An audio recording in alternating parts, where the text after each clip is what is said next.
So this is an open invitation for everybody to recognize God and enjoy His blessings in this life and His mercy in this life and in the hereafter as well. Allah, Ar-Rahman, Ar-Rahim. Each name has a meaning. Each name signifies a nature of Allah the Almighty which no one shares or is compared to Allah in it.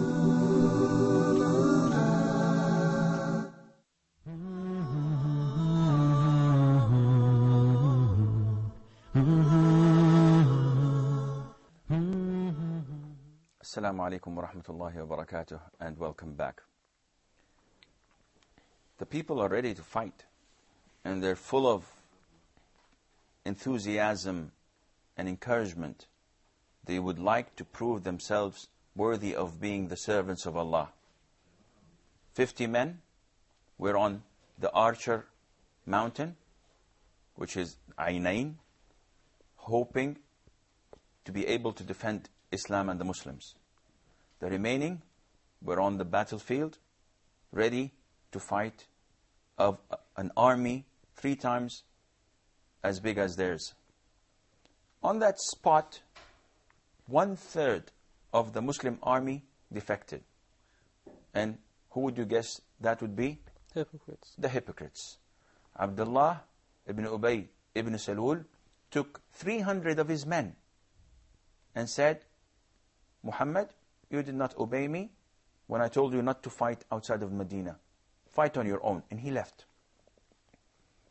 The son of a so-and-so could have, from the very beginning, not gone out with the Prophet ﷺ.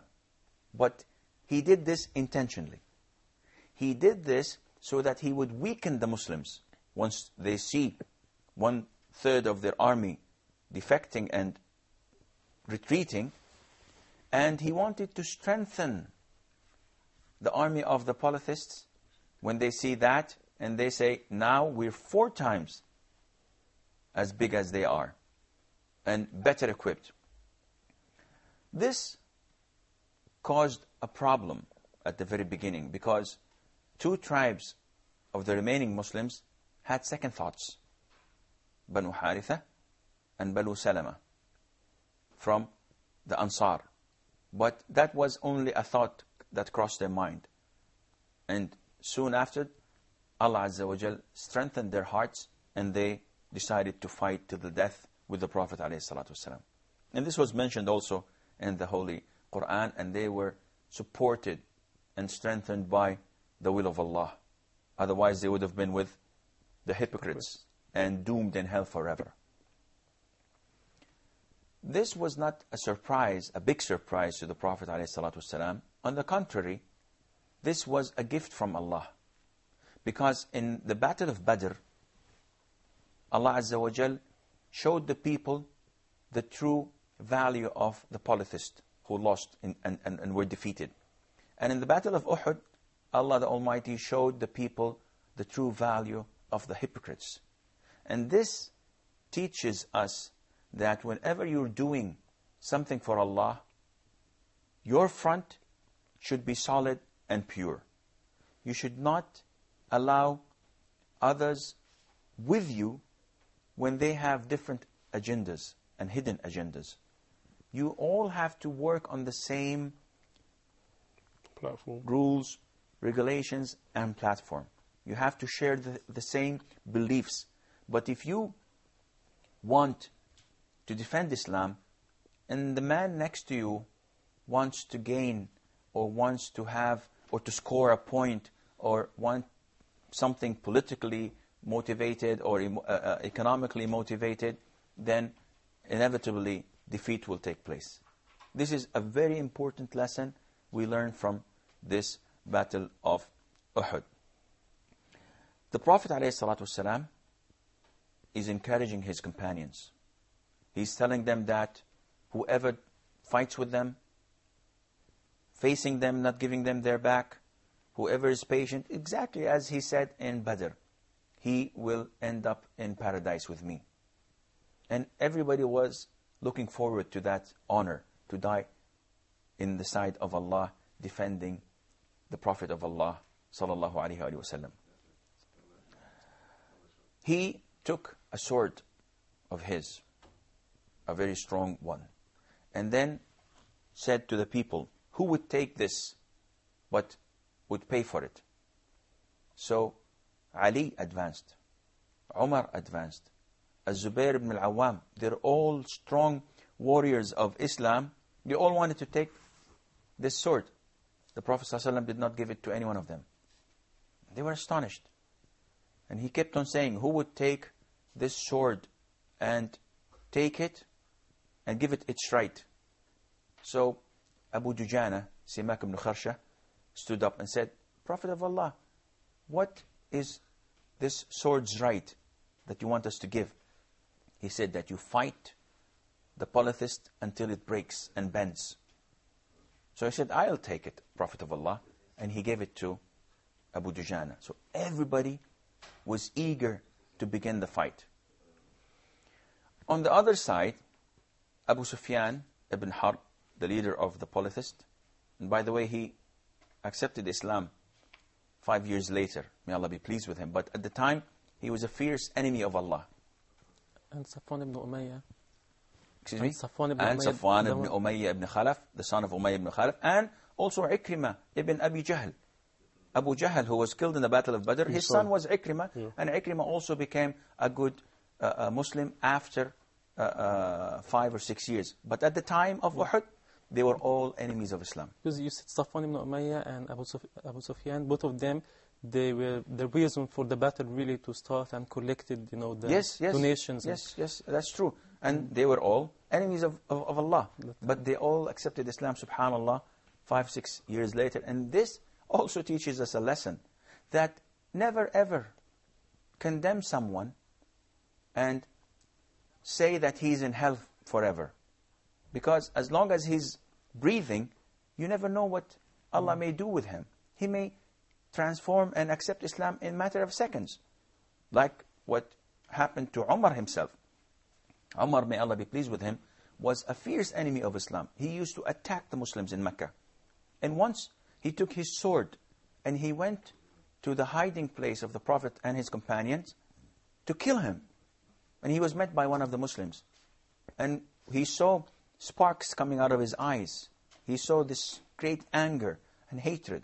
And he told him, Umar, what are you doing? He said, I'm going to kill Muhammad. So the man could not stand in his way because he would have killed him in a matter of seconds. So he redirected him. He told him, before you kill Muhammad, go and check your sister and her husband, because both of them are Muslims. And he was outraged. He went to his sister's house. He went in. He saw her reciting the Quran. And her husband stood up to do something.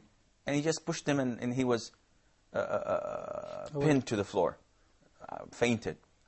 And he went to his sister, and he smashed her on her face. He slammed her on her face. And she cried, and she said, until when are you going to stay away from Allah? She shouted at him, and this was not expected from her. So he felt a little bit soft. And he told her, what is this you're reading? She wouldn't tell him. When he insisted, she said, this is the Quran. So he told her, give it to me, let me read it. She said, no, you're an impure person. You're najis. Go and wash and come. Subhanallah, the guy was there to kill. And he went and he washed and he recited the surah of Taha, Ma anzalna alayka al-Qur'ana litashqa. And the guy was 180 degrees transformed. And he said, what do I do if I want to become a Muslim? And he became a Muslim. And he went to the hiding place of the Prophet ﷺ. That was less than half an hour. Transformed completely from wanting to kill the Prophet to embracing the Prophet, Islam in front of the Prophet ﷺ. He went into the house. Hamza saw him. The companions saw him. They were afraid. They said, Umar is asking permission to enter. So what should we do? Hamza, a great warrior of Islam, said, let him come in. If he wants something good, he should have it. If he wants something else, we will kill him with his sword. Don't be afraid, I'm here. Hamza was a brave man. So he went in And the minute he went in, the Prophet ﷺ grabbed his shirt and shook him.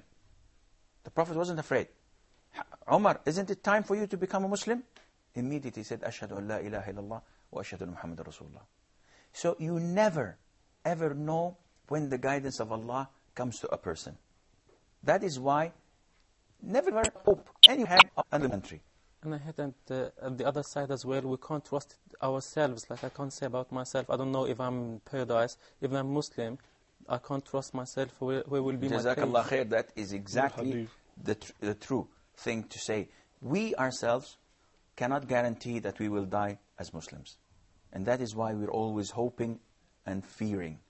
We hope that we die as Muslims, because whoever dies as a Muslim, regardless of what he has done, he'll end up in paradise sooner or later. But those who die not Muslims, they will end up in hell no matter what good they did, because they did not believe in the oneness of Allah, and they did not accept the message of the Prophet ﷺ. And this is an important thing for us to learn about. Now, Abu Sufyan was doing the same. Was trying to make his army brave and wanting to die. The armies at that time, and in medieval times, they used to circle round the flag. The most important thing in the army was the flag. Whenever the flag was still up, this meant that the army is fighting. Whenever the flag went down, this meant that the army was defeated. In the Battle of Badr, An-Nadr ibn al-Harith, and he is from the section of the tribe of Banu Abd ad-Dar. He was the holder of the flag. And he was taken capture. And he was executed because of what he had done previously. By him giving up the flag, they soon lost the battle, and they retreated and fled the battlefield. So Abu Sufyan went and addressed Banu Abd ad-Dar. Banu Abd ad-Dar and Banu Abd Manaf were cousins, because they had the same great-great-grandfather. And he told them, Abu Sufyan, listen, cousins, you saw what your friend did in the Battle of Badr, and we lost it. So if you're not men enough to hold the flag, it's okay, tell us, we'll take it from you. This came, of course, as an insult. What are you? You're accusing us of being yellow? Accusing us of being cowards? And they damned him, and they cursed him, and they told him, we will show you what we will do. What they did, inshallah, this is what we will know when we meet next time. And until then, fi amanillah. Wassalamu alaikum wa rahmatullahi wa barakatuh. Mm-hmm.